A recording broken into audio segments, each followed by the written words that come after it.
Previously on Patrick H. Willems. This is Charles. Total global fame. We don't even know who you are. What did you do to Patrick? I didn't do anything. Because that's not your Patrick. This video is brought to you by CuriosityStream and Nebula.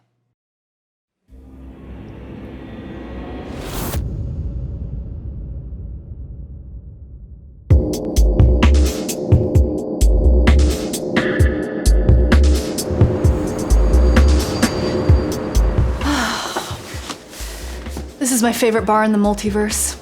I know no matter what Earth I travel to, I can always count on Subject to be there. Look, obviously Subject is a wonderful bar with a great atmosphere and the best cocktails in town, but right now we need answers.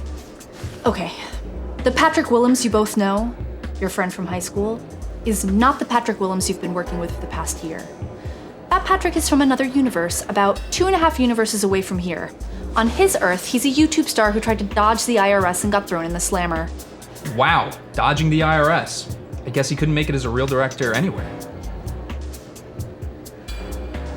Wow, this is wild. So, you're me from another Earth. Except on my Earth, everything is 10 years in the future. After I got rejected from Carnegie Mellon's School of Music, I got into interdimensional crime busting. Probably a lot more career options. So, this Pat's from 2.5 universes away. What's Jake doing there? I don't know, probably struggling to pull open a push door because he's such a dumb fucking baby. Jeez. I'm sorry, I told myself I wouldn't do that. You see, in every universe I travel to in my quest to destroy Charles, I invariably encounter a Jake. And every Jake turns out to be a useless dum-dum who only gets in my way. It's gotten so bad that I've started putting them all in a separate universe I found. I call it the Oops All Jake universe. Whoa, a universe filled to the brim with me. Okay, so if this Patrick isn't our Patrick, where is our Patrick? That I don't know. I'm sure the imposter would tell you if you held his feet to the fire. Yeah, fire hurts when you touch it. That's a good plan. Look, I haven't even told you guys why I'm here. And we don't have much time.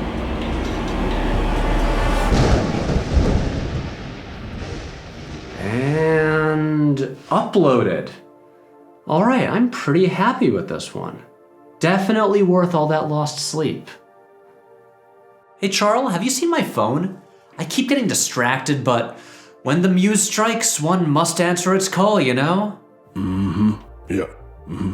Charles, are you all right?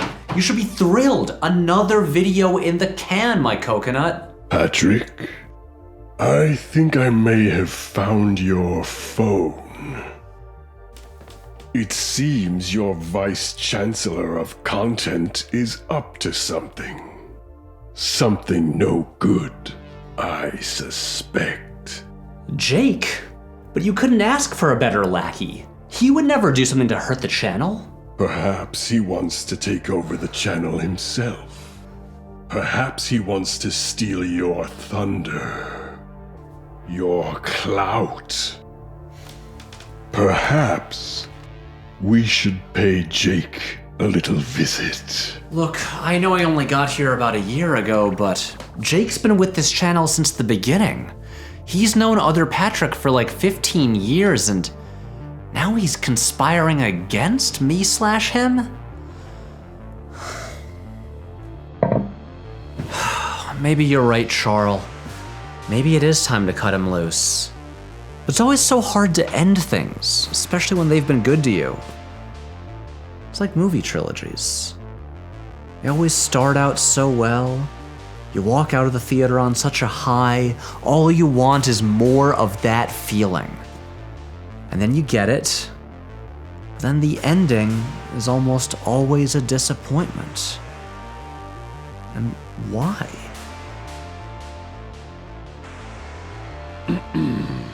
Patrick, as much as I love your go-getter attitude, we really can't do another video where you, explain why a mid-tier film is better than people think. Charles, not now.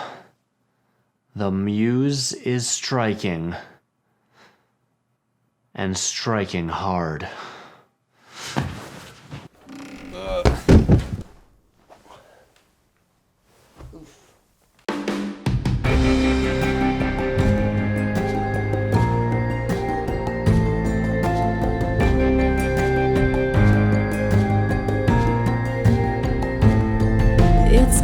Matrix show. Take my hand and off we go. Dive into wine and filament. Just don't call it content. It's Patrick's show.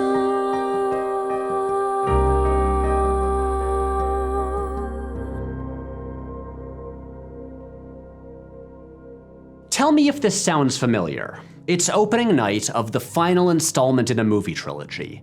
The first movie was an instant classic, and then the second one came along and somehow topped it, taking the characters in unexpected new directions and deepening the emotional complexity of the story. And now, everything is teed up for a home run finish. It's time to bring it all together and tie it up with a nice bow. And then we skip ahead 2.5 hours.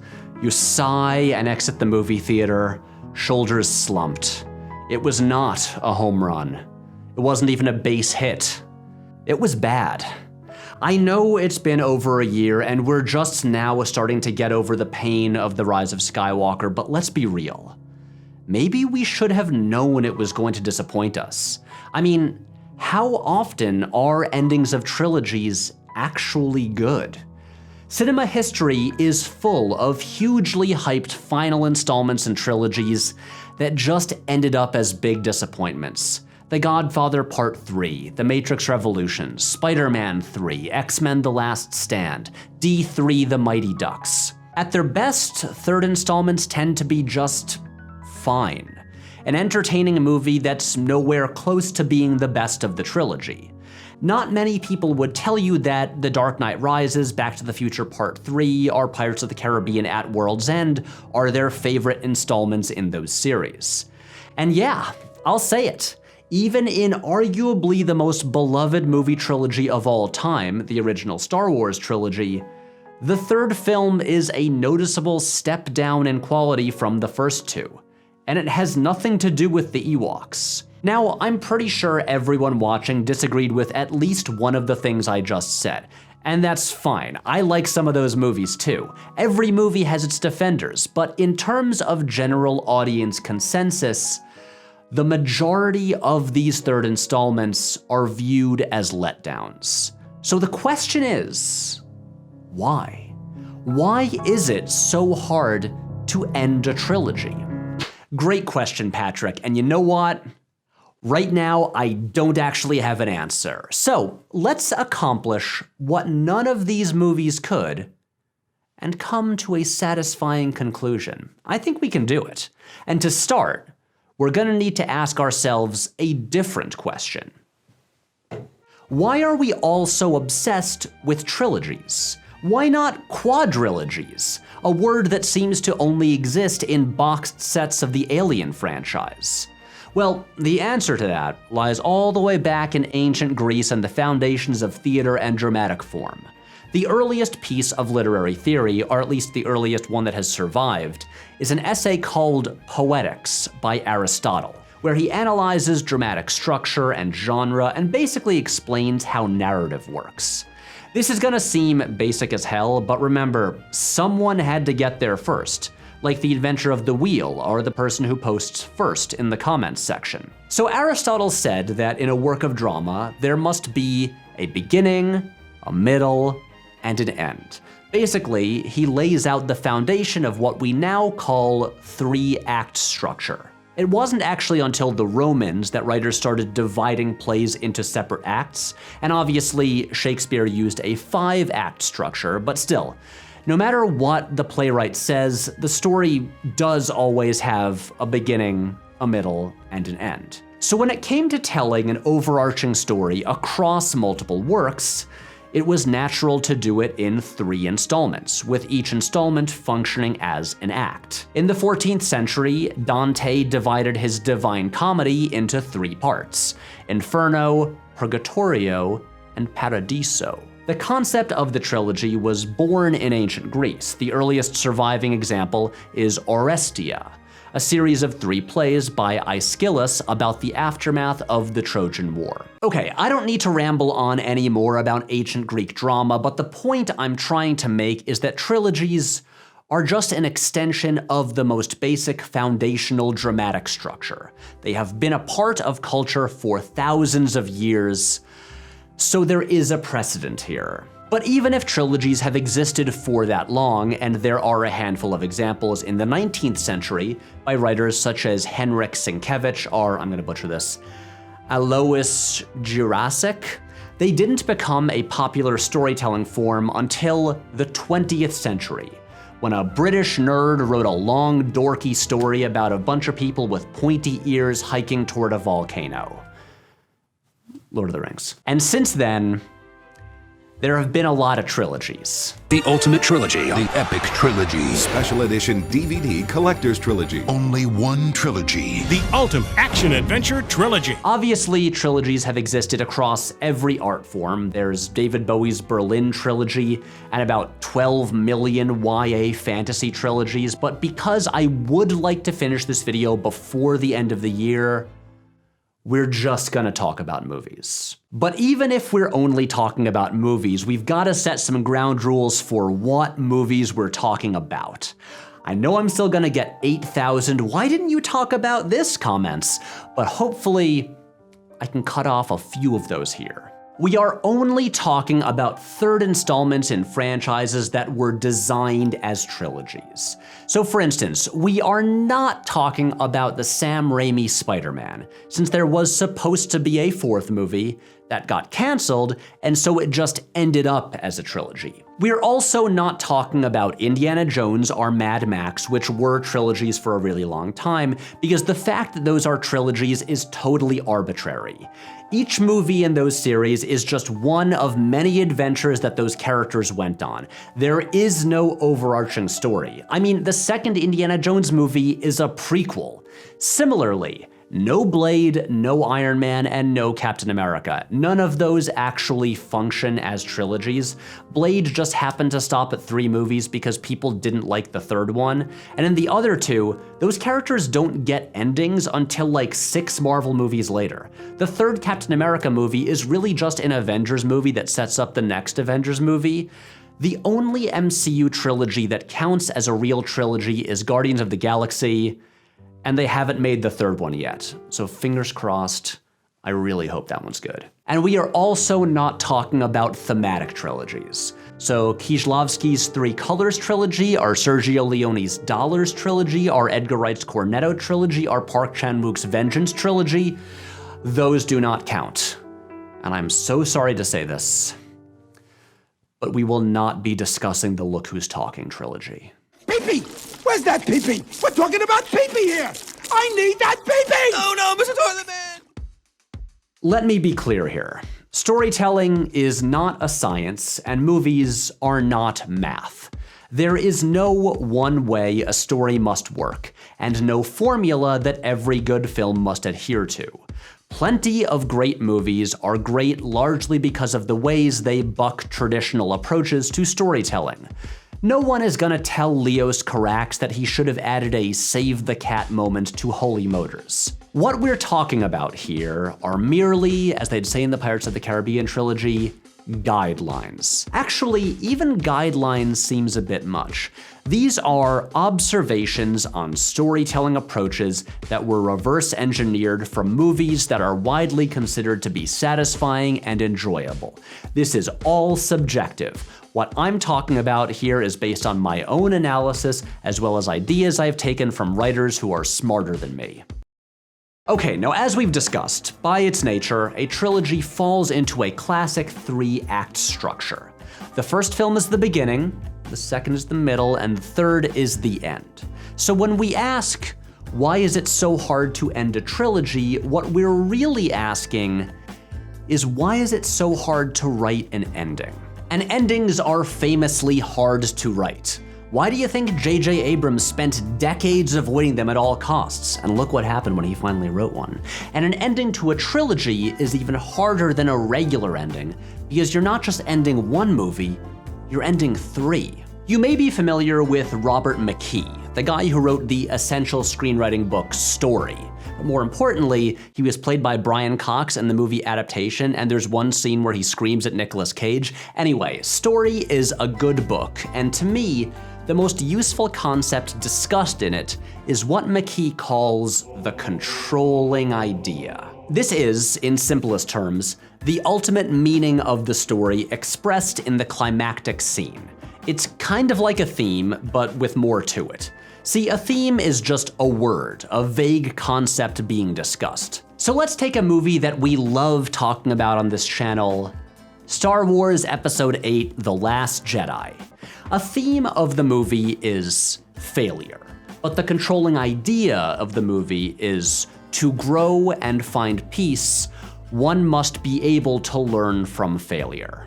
Apparently, when Paddy Chayefsky, legendary writer of movies like Network, would figure out the controlling idea for a script, he would write it on a note card and stick it to his typewriter, so that idea would guide every choice he made in the story. So here's the thing with trilogies. The third installment is the climax of this whole 3-movie story, which means that this is the point where the controlling idea must arrive.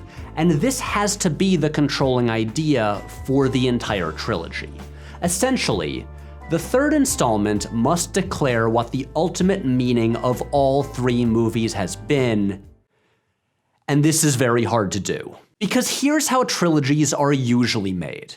The filmmakers make one movie and are just concerned with making that one movie really good and telling one complete story that has a satisfying ending. And then it's a hit, and the studio is like, hey, make some more. How about you make it a trilogy? People love trilogies, and we love packaging trilogies in boxed sets. But the thing is, the first movie functioned just fine on its own. It had its own controlling idea and its own meaning. And then you get to the third movie, and suddenly you have to give a new meaning to the previous 2 movies that we had already watched. You can't do what Paddy Chayefsky did and write the whole trilogy around the controlling idea, because movies are made one at a time, usually. So essentially, the third film has to retroactively deliver a controlling idea that feels consistent with what was presented in the previous 2 movies. This is why, when the middle chapter in the Star Wars sequel trilogy tells us that greatness can come from nothing and we need to move beyond lineage and outdated systems, and then the third chapter says actually history and lineage and old systems are what matter, it feels so wrong. It's totally at odds with the story we thought we were watching. Okay, let's look at the Matrix trilogy. That first movie is a perfect masterpiece, and it tells a beautiful, complete story that ends with the controlling idea that a better world awaits when you free your mind and accept your true self. It is empowering and triumphant, and it kicks ass. And then you get to the end of the third movie, where the ultimate controlling idea is revealed to be a better, fairer world is only possible if we are willing to sacrifice everything. At least I think that's it. This movie is complicated, but basically, in the end, Neo makes the choice to sacrifice himself in order to get the machines to agree to a compromise in which humanity is allowed to have free will. It's not even that this is a bad idea or the wrong idea, but in this case, it is not the idea that most of the audience wanted. Compromise? Sacrifice? Those aren't the cool, cathartic ending people wanted. And so this kind of soured them on the franchise as a whole, and then for the next decade, everyone just stopped talking about The Matrix. But okay, let's look at a time when the controlling idea really worked. In Richard Linklater's Before trilogy, which is about as far from The Matrix as you can get. These are 3 movies, each made 9 years apart, that are just about 2 people walking around and talking. And I would say that based on the third movie, the controlling idea is that real true love is difficult and complicated and messy, and it's rare, so it's worth the effort if you can find it. These 3 movies were not planned as a trilogy. Linklater and his collaborators, actors Julie Delpy and Ethan Hawke, would not even start discussing the next installment until 5 years after making the previous one. But they feel consistent and of a whole. This idea expressed in the third film feels true to all three movies and actually gives more weight to the others when you go back and watch them. When I rewatched all these movies, I noticed something that never could have been planned when the first movie was made in 1994, but now it feels intentional. At the start of the first movie, what brings Jesse and Celine together is this middle-aged couple arguing on a train. And then in the third movie, Jesse and Celine have become that couple. The controlling idea of the trilogy is there from the very first scene. It all comes full circle. And here's another example. In the Bourne trilogy, the controlling idea of the third film is, to find peace and justice, we must first reconcile with the events of our past. And this works because, again, it's consistent with what we've seen in all three movies. Each movie, even the ones made by different directors, were essentially about the same idea. So the conclusion feels satisfying. Wait, no, we're only talking about the original trilogy here. That fifth movie fucks it all up. Forget I included the clip, let's move on.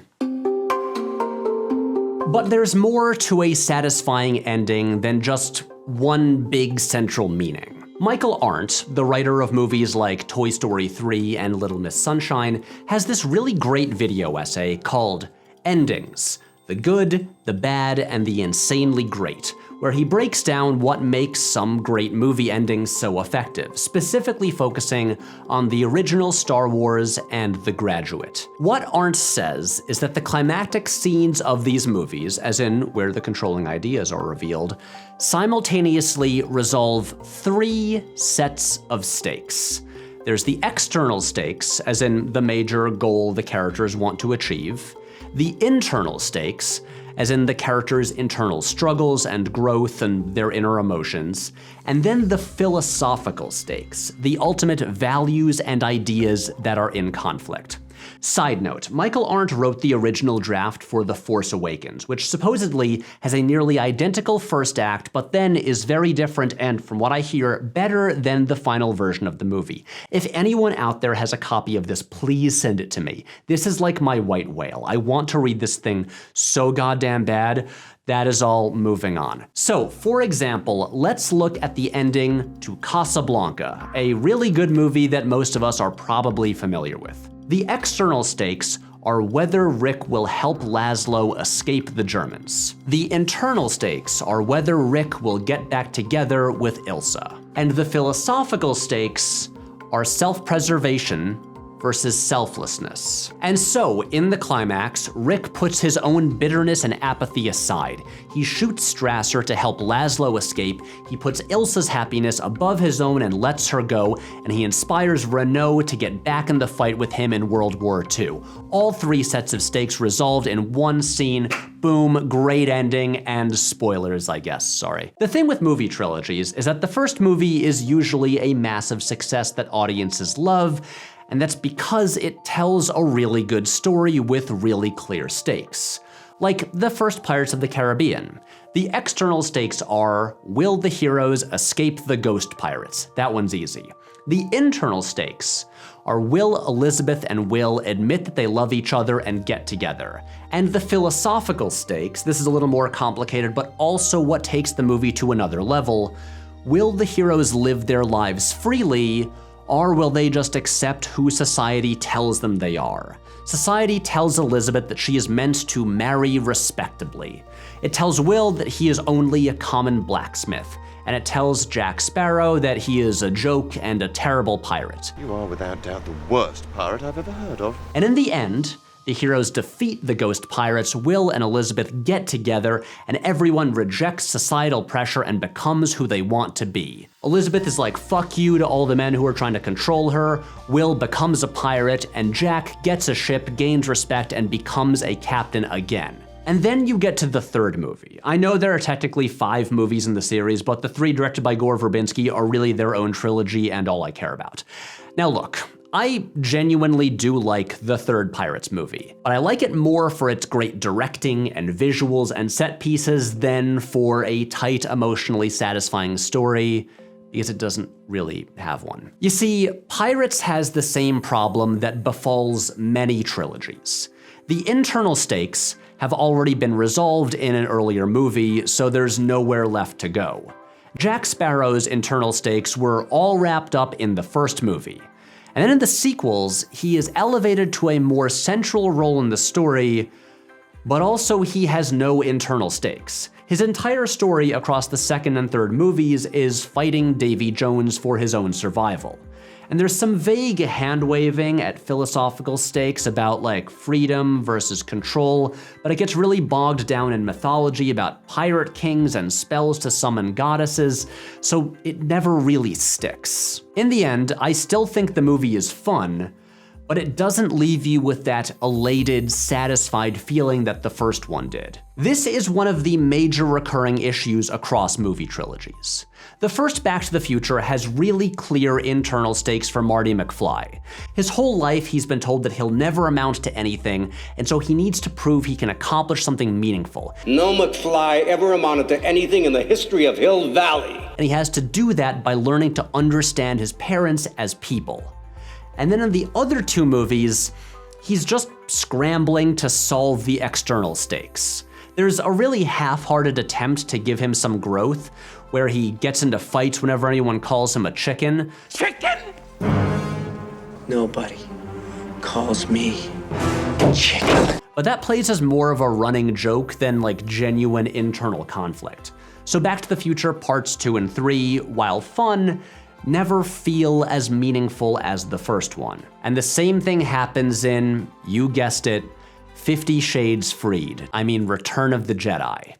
A New Hope and Empire Strikes Back are as great as they are because they deliver the full set of stakes. In Empire, there are genuine internal stakes for Luke, Han, and Leia. The philosophical stakes, in which the heroes choose love and loyalty over self-preservation, are what end up dooming all of them. And in Return of the Jedi, it's not quite as well thought out. By far, the best part of the movie is everything with Luke, Darth Vader, and the Emperor, because that's where all the stakes are. The internal stakes of whether Luke will resist temptation and the dark side, whether Vader will be redeemed, the philosophical stakes of empathy and love versus anger and hate, and obviously the external stakes of life or death. This stuff is all great. And then there is everything else in the movie. In J.W. Rinsler's book, The Making of Return of the Jedi, there are transcripts of the story meetings between writers George Lucas and Lawrence Kasdan, where they admit that they've spent so much time figuring out the Luke and Vader stuff that they just neglected to write arcs for Han and Leia. And so there are no internal stakes there. It was all resolved in the previous movie. Now everything with them is just about the external stakes of accomplishing the mission.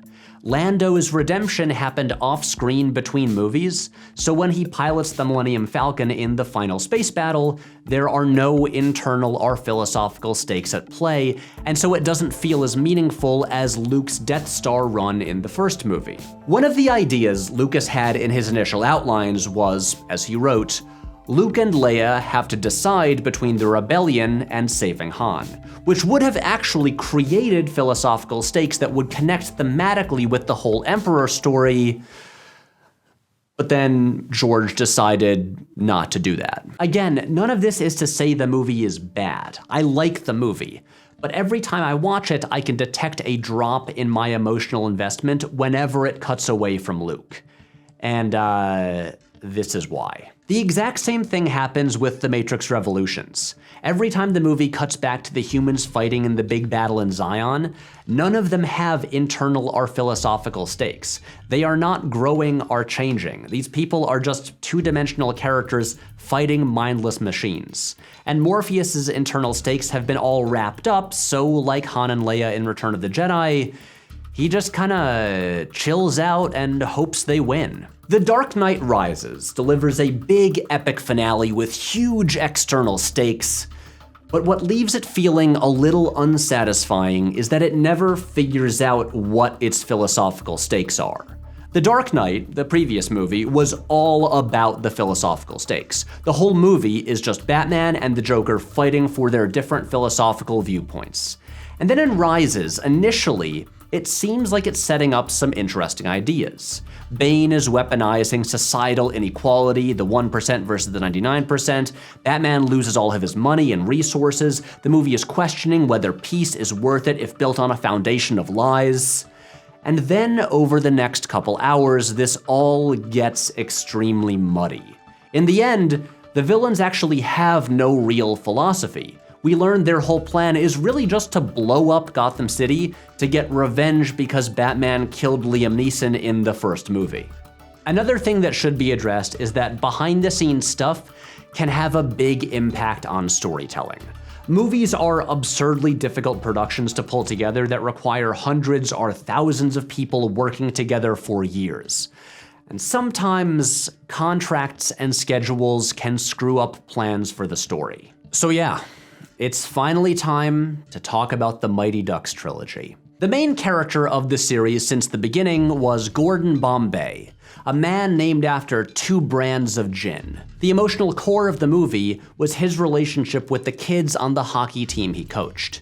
And then when it was time to make a third movie, due to scheduling conflicts, Emilio Estevez was mostly unavailable.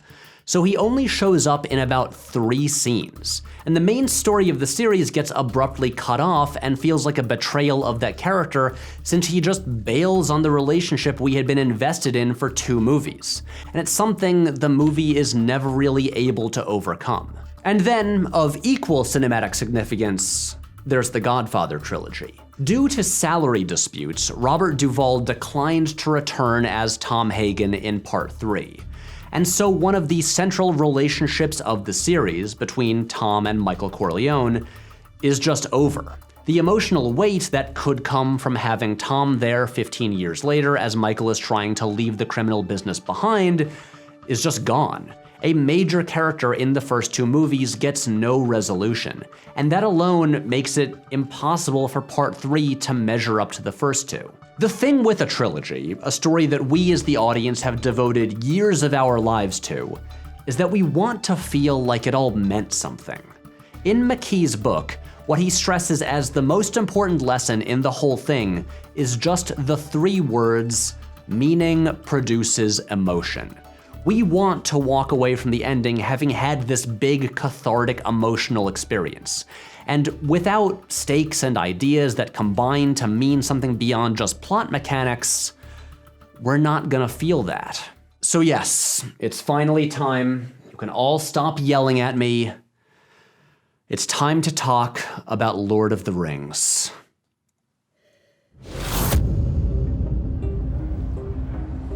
I've been pursuing Charles for almost 5 years now, and every time I feel like he's in my grasp, he slips away like a slippery little coconut covered in coconut oil. Okay, I know he wiggles and has a creepy voice, but what is so threatening about a googly-eyed coconut? Okay, for starters, he's not actually a coconut. That's just the form he's taken on this earth. In reality, he is a notorious interdimensional criminal with a stolen shapeshifting module. What? Charl is an acronym. Clout-hungry artificial robotic life form. He feeds off of clout, and the more clout he gains, the more powerful he becomes. He just chose a coconut form because it's cute, simple, and easily turned into merchandise. Before this, he's been a kiwi, a pineapple, a large pile of rotting mangoes. How would that get him clout? It was a really gross universe. Did you know that coconut is ton of cock spelled backwards? It is Tunnelcock! Okay, that is kind of funny. But what's not funny is that when Charl becomes too powerful, he begins to exert a corrupting telepathic force that poisons the minds of sentient beings. Imagine the whole human race transformed into mindless, Charl-obsessed zombies. We're talking the entire psychic entropy of this planet. So then let's kill this coconut. He's already too powerful to destroy by any traditional methods. His fame has made him stronger than you can imagine. Oh, well, don't worry about that. See, I've got a fully formed plan here. I'm going to shoot an episode of Jake's Politics Corner with Charles serving as co-host. And And then when he least suspects it, I'm gonna blast him. Just like in that movie, Joker. Yeah. Many Jakes have tried this. They have all failed.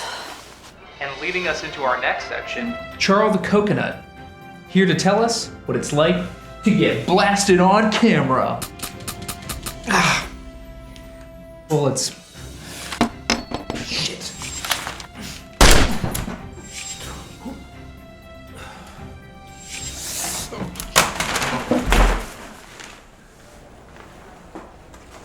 That's awful. So many universes, and they all have the movie Joker? Okay, I get it. You've spent this whole video shouting at the screen, but Patrick, what about Lord of the Rings? To which I say, please stop posting it over and over again in the live chat. I saw it the first time.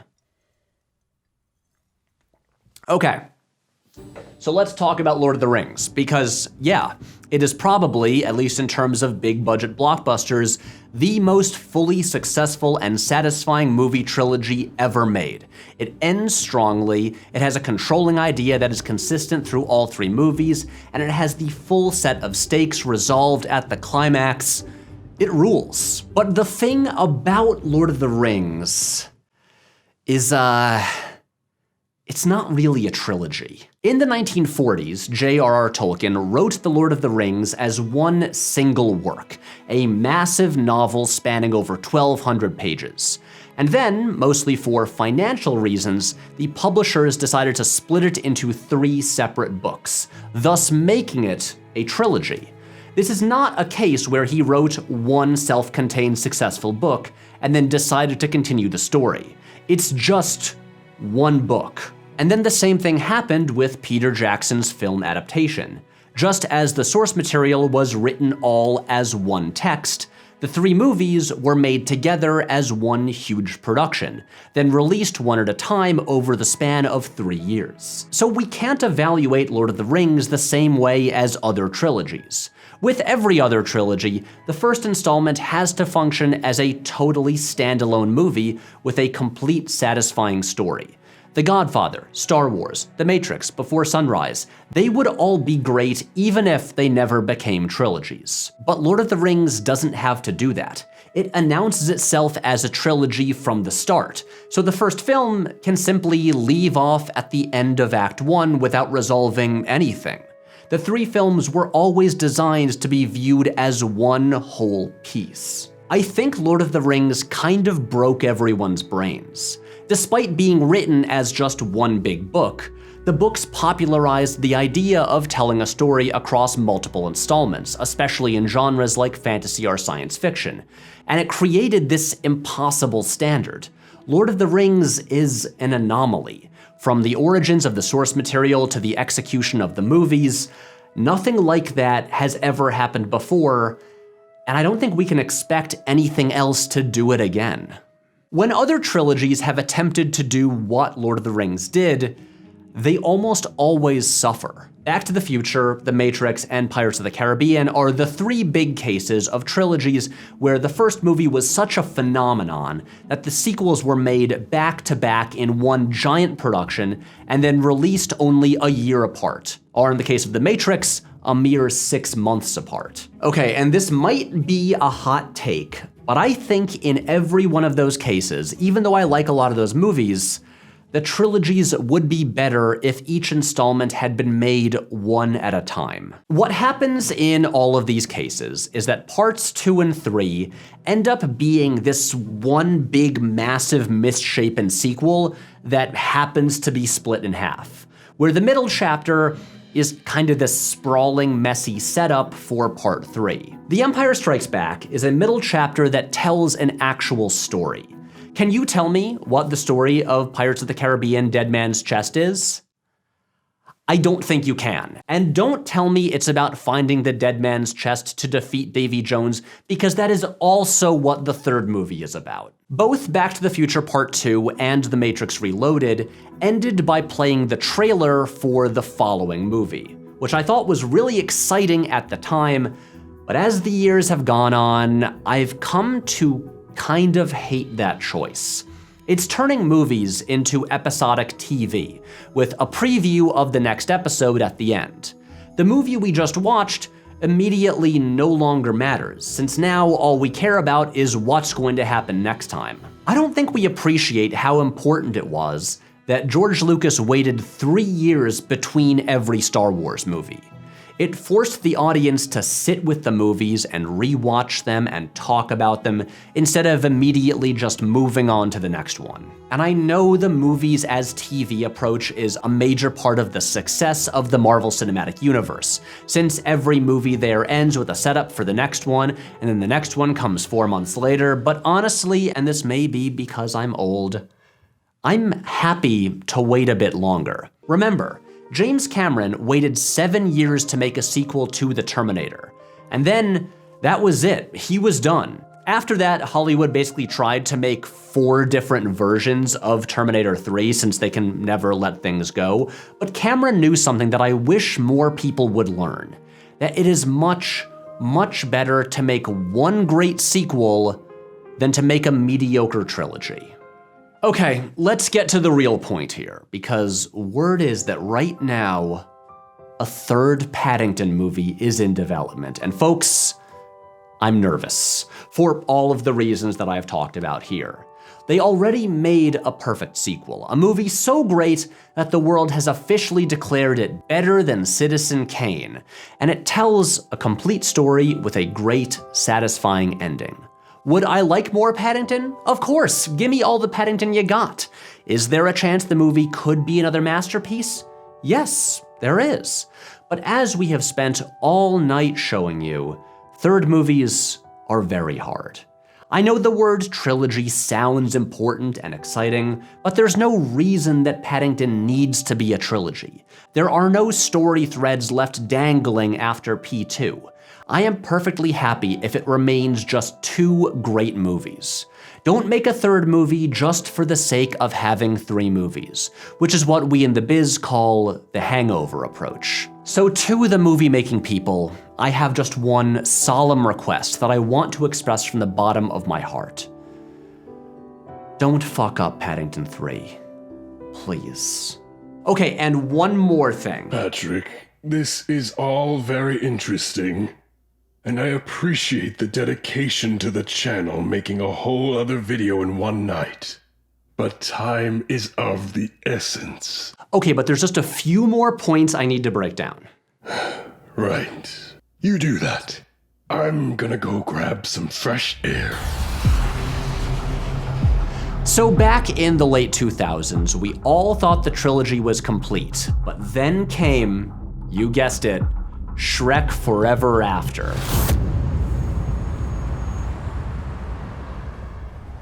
All right, Chloe, your destiny is calling. Don't let it go to voicemail. Will you help me stop this googly-eyed monster once and for all?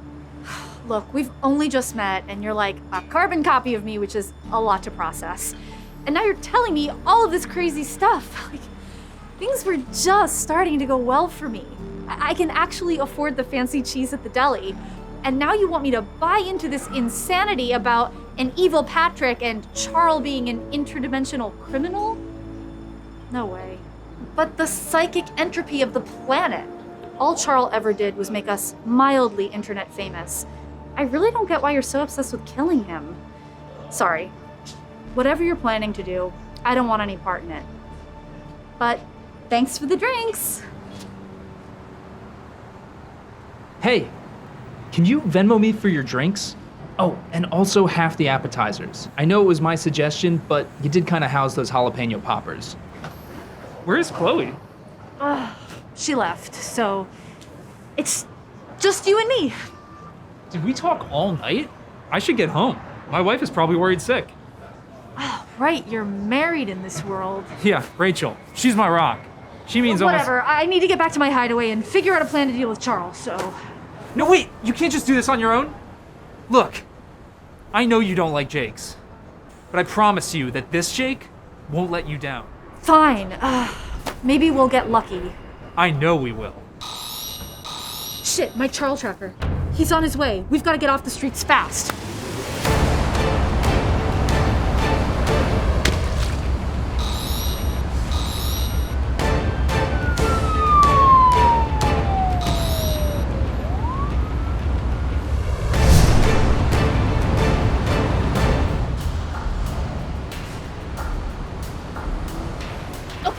think I've got it.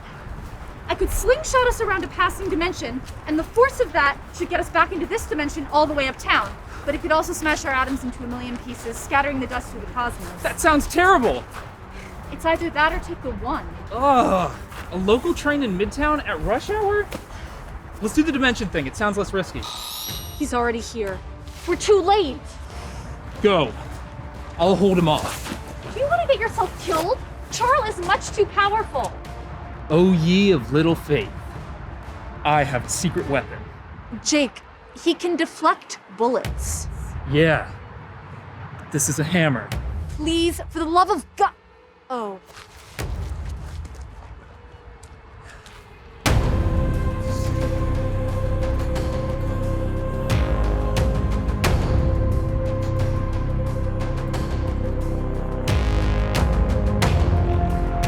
Please, hammer.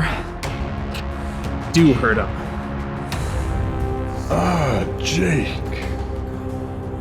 You finally decided to turn against me. Excellent. What? You see, I've been to hundreds of different dimensions. Oh, this is totally new information to me. And in every one, there is always a pesky do-gooder who gets in my way. This will be the 11th Earth I've corrupted, and I know this dance by heart. If this is the best hero this universe can offer, this will be the easiest one yet. Are we gonna keep gabbing, or are we gonna do this?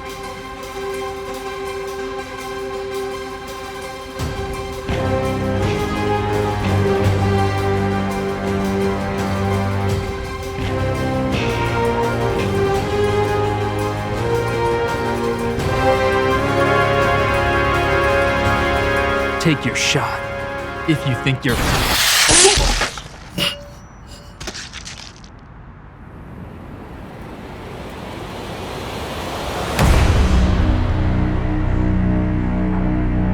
Best 2 out of 3.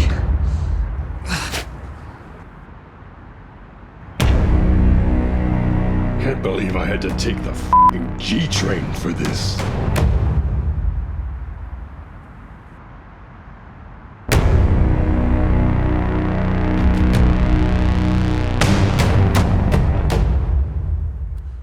Chloe.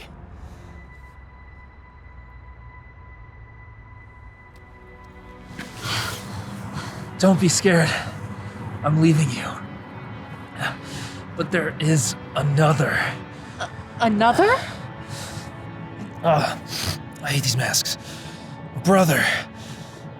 You must find my brother. You must find Matt. What the hell is Matt?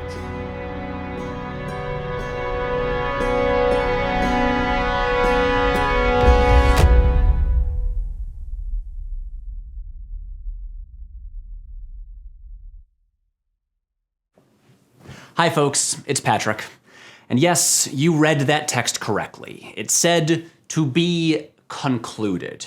This whole long season that we started back in January 2020, if you want, you can call it the Charl Saga, it's about to end. And the ending is not going to be another regular video essay. That would be doing Charl dirty. We're giving that coconut the VIP treatment. You see, the season finale is gonna be an entire short film, probably 20 to 30 minutes long. We've been building to this for over a year now, and we're finally here. So if you're like Dan Slott and think the narrative sections are the best part of the videos, then I think you're gonna love this. And this part is technically an ad because the finale is going to be available exclusively on Nebula. You know, the streaming platform that I'm always talking about that I helped build alongside a lot of the best creators on YouTube. See, part of the point of Nebula was to give us the freedom to make bigger projects outside of the stuff that we usually make on YouTube. Projects like this one. This finale is going to have an actual budget. And that's because of Nebula and our partner, CuriosityStream. Look, if you've watched this far and have actually become somewhat invested in the story of a coconut with googly eyes, I assume you'll probably want to see how it all ends. And I want to make this as easy for you as possible. So here's all you have to do. If you sign up for CuriosityStream at the link in the description down there, you'll also get a free subscription to Nebula. It's that simple.